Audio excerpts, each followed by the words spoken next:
Alright, hey there, welcome to week 2, part 3. This is your written response for the final assignment of week 2. We've read Macbeth, Act 1, that was in Scene 2. Oh my gosh, that was week 2, part 2. Now we're going to look at our analysis and compare and contrast that. So step 1, you're going to look over Scene 7 again from the play. I would also look before that as well. Just to help you throughout everything, look at the soliloquies.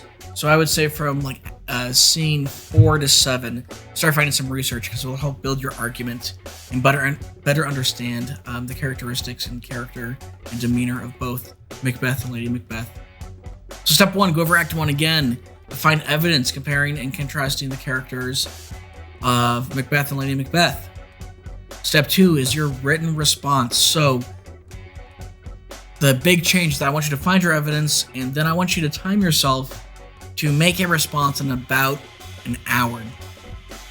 And make sure that you're addressing the following points. So part 1, I want you to define what's the internal conflict of Macbeth. What is his motivation, and what is his conflict about that motivation?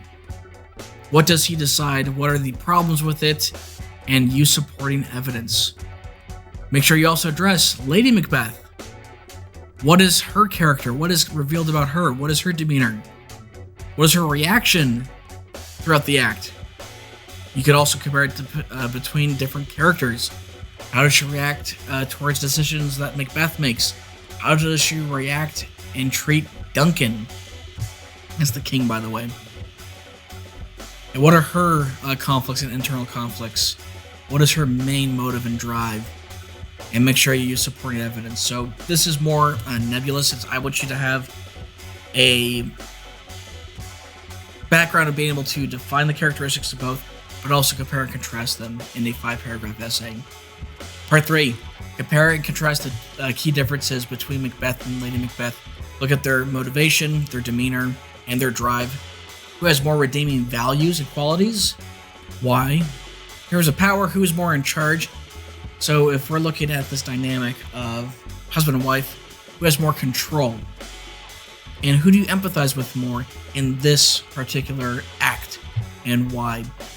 So I want you to find the evidence of this. However, when you write your response, I want you to try to be within an hour.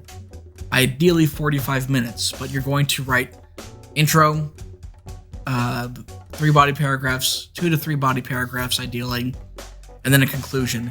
I said 2 to 3 body paragraphs because I understand that we're on that time crunch. Rubric's right there, so given that you're making a response more quickly, I am eliminating the spelling and grammar portion, but I want to look at how is your introduction, how's your conclusion, how are your transitions, including your citations, how's the organization, and then the craft, which is your evidence and your analysis towards that. Again, maximum time, I would say do it within an hour because we need to start practicing creating a valid response with plenty of synthesis and analysis in our documents. Turn it in. I would double check and look at the citation checker to see if you're citing things properly.